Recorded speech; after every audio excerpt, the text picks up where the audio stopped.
Hello everybody and welcome back. So in this next lesson, I just want to take some time to discuss the different data types that we're going to come across in Python. And if you've done any other coding before, you will probably recognize some of these, although there are a few that are a bit unique to Python. So this lesson will be relevant to everyone, even if there's a little bit of overlap in information.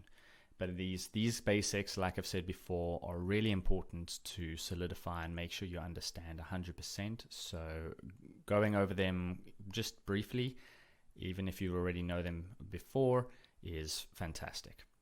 So let's start by discussing the numeric data types. So in Python, we're going to have basically just floats and integers.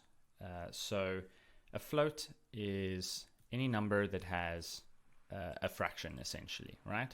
So we could have that 45.67 is a float, but also remember that even 0.0 is still a float, okay? And this is a good way to distinguish between a float and an integer. So if you want to initialize a value to a value of 10, but you want to specifically make sure that it is typecast as a float, you can just add a 0.0 at the end and it will be a float instead of an integer. If, however, we just enter 10, that will return an integer, right? So integers are whole numbers, they have no fraction. That's about it. You know, any sort of just whole and real number will be an integer. Okay, so very, very basic. Then we do have Boolean data types in Python, and these booleans, look, you can use a 1 and a 0, right? So any functions that are expecting a boolean, so a true or false, maybe an if statement or something like that, will accept a 1 or a 0 as, you know, 1 would be true, 0 is false. However, you can also feed it an actual sort of keyword boolean. So if we type the word true, but note that I'm not putting it in quotes, okay? I'm not putting true as a string. I'm saying just the word true reads as an actual word, you see? So it reads it as an actual boolean, okay? Same with the word false. Now, please note these have to be capitalized, and as I said before, no quotes, right? So true or false. And some functions are going to return these values as well. So even though you might want to just feed it a 1 or a 0, that might be easier. But know that sometimes you're going to get a true or a false value out of a function. And you can just use those. For example, if you used a true but added it to another integer, it'll just add it as though it's a 1. Python is very good at converting automatically from one data type to another. Now, sometimes you do have to actually force it, and we will discuss that a little bit later in this lesson. But just know that you can often just kind of just work from one data type to another, and it just kind of converts automatically for you, which is great. But that's one of the things that makes Python a little bit slower to compile than something like Vex, which there you have to be very explicit with your data types, but then it doesn't have to do anything for you. It doesn't have to figure it out. So just know the sort of pros and cons of this, right? So we also have another sort of keyword type value, which is none. Okay, so a none value is like a null value. It is not 0. It's not the same as 0. It's that does not exist. So for example, you might sometimes in code, you'll need to initialize an attribute, a variable, but you don't have a number to give it yet. So instead of giving it a number like 0, we give it a none. And this means that the x variable does now exist. But if you had to put it into an if statement, so you basically say, if x, then do something, you know, print yes, okay, then it will print nothing. It did not print yes, because even though x does now exist, so it is initialized and will therefore not error, because some functions expect the variable to exist. So it must be initialized. You can't just not have ever done anything and you've never typed x equals something. Then it will spit out an error saying, I cannot find x. I don't know what you mean by x. But once you've initialized the variable, if you give it a none, it then lets us test for the existence of an actual stored value in it. And if false, then we know that something has gone wrong and we haven't initialized it. And then we can do something. Okay, so none is a very useful value to have. And we're going to come across it a lot, especially with functions. A lot of functions are going to return a none value depending on what has happened within the function. So please keep that in mind. And again, it is capitalized and no quotes, right? So these are keywords that are actually understood. You'll see if I type any other word, like, another word that's not a keyword, it's going to complain saying, all right, I don't know what this is. You've asked for this variable, it's not initialized. I don't know what it is, right? But true, false, and none are understood as actual values instead of variable names.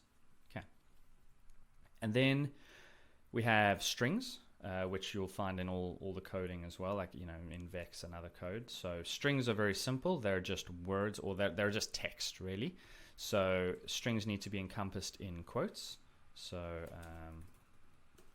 there we go. So if we use single quotes to say my string, right, then it stores this whole line of text as a string data type. Now we are going to get into arrays more later, so if this sounds like a confusing statement, then just ignore it for now. It'll make more sense later. But strings are essentially arrays. Okay, it's an ordered list of characters. The length of the list matters, and then also the actual order and each character. So we will work with strings more later, and we're also going to work with arrays more, so that will all make a little more sense. But just keep in mind that strings are basically treated like arrays. Okay. Now you can use double quotes as well. So you can say, there we go, another string in double quotes.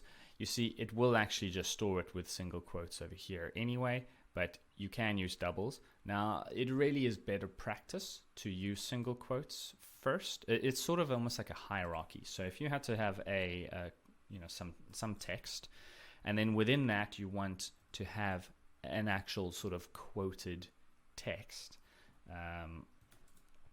something like that, and then some more text, then you see that it will actually include the double quotes as characters inside of this string, and so it will store them correctly. Whereas if we try to do that same thing but with single quotes, you see here that it doesn't know what I'm asking for, really, because here I'm saying start the string, and then here I'm saying end this string, instead of encompassing this inside. Okay, so this will error because it doesn't know what this is, so it's gonna complain, right? So if you want to have nested quotes, you need to use single quotes, and then inside of that you use double quotes, and then you can also go to triple quotes and so on, right? So moving on from strings, we have arrays. Now, I'm not going to go into much detail here with arrays because we are going to cover them in an entirely separate lesson. I think it warrants that because a lot of people get confused. Once you understand arrays, they're very, very simple. Like, really, they are easy. But for some reason, I've found that a lot of students have a little bit of a problem just wrapping their mind around an array and what it is or how to kind of work with it. So I'm going to dedicate an entire separate lesson to it. We're just going to talk about what they are, and then I'll do another lesson on sort of how to actually work with it, all the functions that go with arrays. So for now, I'm just going to briefly cover them so that you can kind of recognize them, and then we will cover it more in detail. So arrays are basically a group or collection of values. So instead of storing one value, so x equals 2, and now, so x has a single value. Instead, it's that x would have multiple values. For example, color values. So your RGB would be stored as one value, even though it's red, green, and blue. Those are three separate values, but those values are linked together in an array. Okay. Now you get 4 different types of arrays in Python. Okay, well, 4 basic types. I think there are others, but these are the 4 that we will use actually on a regular basis, right? So you have lists, which are with square brackets. So if you see square brackets, you know that it's a list. So I'll just say my list equals 1, 5, 6, right? So if I return my list, you'll see there it has 3 values stored, or you can add more values than this, so you could have as many values as you want. Okay, and the list and the order matters, and also you can change it, right? Whereas a tuple is almost exactly the same thing, but it's defined by round brackets. And with a tuple, you cannot change it later on.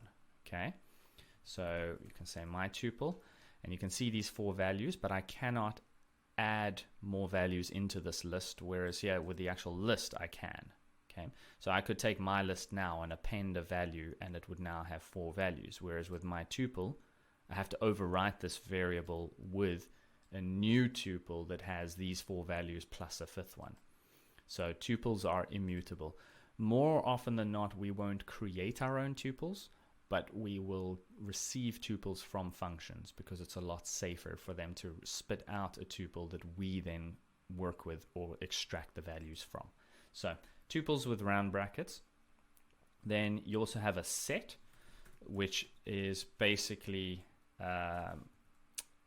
sets are essentially, there's no duplicates allowed in a set, and it's unordered.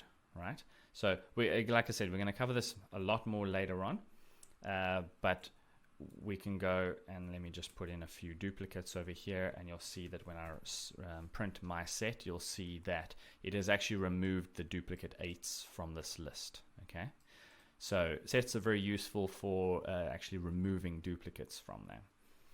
And then dictionaries are the final ones, which with just show you here. With dictionaries, it is also defined by curly brackets, the same way as a set, but with a dictionary, it has a key and a value pairing, right? So we could say something like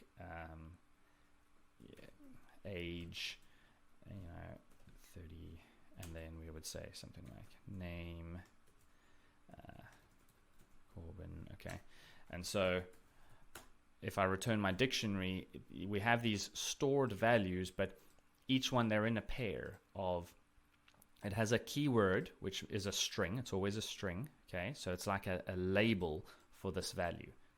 So you could have multiple values for this as well. So that, because maybe 30 is age, but then height is, 1.8. Okay, how do you know that my age is not 1.8? So that's why you would use a dictionary, is to sort of have labels for the values. Okay, so that's why you have a key and a value pairing for everything. Keys are always strings. The values can be anything. And just a little note here about arrays. I've been using just integers over here until now, but all of these can have multiple data types included in them. So we can go back to the list quick, and we can set this list to be equal to 6, 3, something.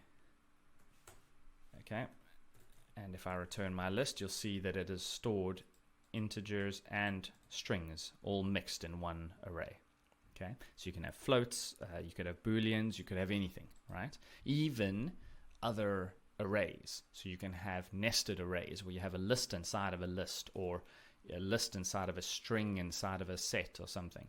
So, you can do crazy things. In fact, we are going to talk much later on toward the end of the course, when we get to the very advanced stuff. We're going to talk about JSON files. And JSON is basically a way of storing kind of a hierarchy of data.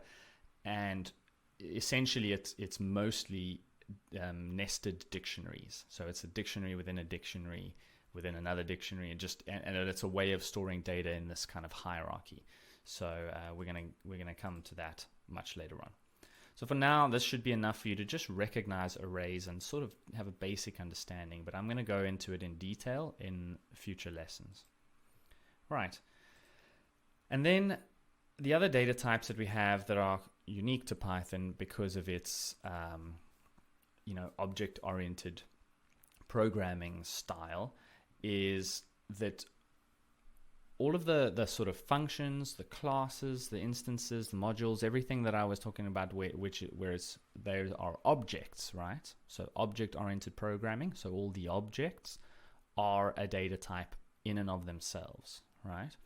So each function that we have in Python is its own data type, right? So we have the absolute function, right? We used this in the previous lesson, so we can run the function. But if I return the function just on its own, you'll see that this is an actual data type, okay? So this is its own data type, the function. You also have classes. So for example, the who.node is its own data type, right? And then we have instances of a class. So for example, if we actually, I'll drop this down here. So if we have a node in our scene, a little trick is you can just drag it in and it actually creates a line of code for us which references that node. So this is this is grabbing the Houdini module and running a function within that module called node. And know that it's lowercase n, not uppercase. The uppercase is the class itself. Lowercase is a function which grabs an instance of the class, and then we have to feed it an argument of the path to the node. And then what it returns is an instance of the who.node class. Okay? So this is sort of like a sub category within the class, is an instance of that type of class, right? And this is its own object, this is its own data type. And then we also have the modules themselves. So for example, in something like Vex, we just can create a random number. We just got a function called rand, that all uses one module. But in Python, we can't, there is no random function, but we can import a random module and then we have access to a random function. Okay, so Python is divided into all these different modules. So once I import the random function, then the random module, then I can access that random module, and within that module I can access a function called random, and then it'll give me a random number. Okay. Again, we're going to go into modules in more detail later on, and I'll show you a few that are very useful. That most commonly come across. But I just want to show you for now that once I've imported it, the actual random module itself is also an object. So it's also its own data type. All right, then I just want to finish this lesson by talking about casting from one type to another. As I've said before, Python does a lot of casting for you automatically. It's a very intuitive language, so a lot of this you get for free. But there are going to be times where you need to specify a data type, and maybe you're getting the wrong results because you're feeding it a number, but that number happens to be an integer, and so you're losing that fraction. So you want to do the conversion yourself, or force a conversion. And you will come across this in future lessons as we're doing actual practical things. You'll see when we need to do it. So there's 3 very simple functions to do this, and they're very, very intuitive. So literally float will convert something inside of it to a float. Okay. So if we have, for example, an integer, so 8, then that will return 8.0. Okay. Which I know seems like the same thing, but you'll see different results later depending on what type we feed a function. We will then get a different result. So then we can also do that with strings, but the strings obviously have to be a number, otherwise it doesn't know how to kind of work with that. But if we actually give it the text 56, it will then convert that into 56.0, so convert it to a float. Same with the integer, we just have int. Okay, so int is going to convert for us. So we can convert same thing. We can do it to a string, or we could do with a float. So we just do something like that. Now, you'll notice here that if this was rounded up to the nearest, rounded to the nearest integer, this would be 24, not 23. But in this case, it doesn't do that. If you just use this integer to convert, it just drops the fraction. It doesn't care what it is. It could be 0.99, right? We could have 34.99, and we round this to an integer, and it's going to just be 34. Okay, so I wouldn't recommend using int as a way to convert. I would normally actually want to round the number properly. But then int is more for just the actual converting of the type. So it'll drop the fraction. So you essentially want to end up rounding the number first. So we would round this to 35, but 35.0, right? And then at that stage, once you've used another function to round it in the correct direction, up or down, so ceiling or floor, or round to an int or whatever you want to do, then you use int just to convert the type to 35, so it will drop the fraction. Okay, and then to convert to string is str. Okay, so we can feed it a float, and then it will just encase that in quotes and turn that into an actual string. You can also give it an integer, so 7, and then it's going to give us the string 7. All right. So this is just to convert between these three main data types, and they can all go in any direction, right? So we will use this in future. It'll be quite useful. Okay, so I hope this makes sense. And I know sometimes learning these data types, it can seem a little bit kind of obscure. It's like, all right, I get it, but not really sure how it's applied. But don't worry. As we move forward, you're going to see why it's really important to understand what type of data you're working with, because the functions that we can use are totally dependent on the data type that we have available to us, right? Okay, so I hope that was useful, and I'll see you all in the next lesson.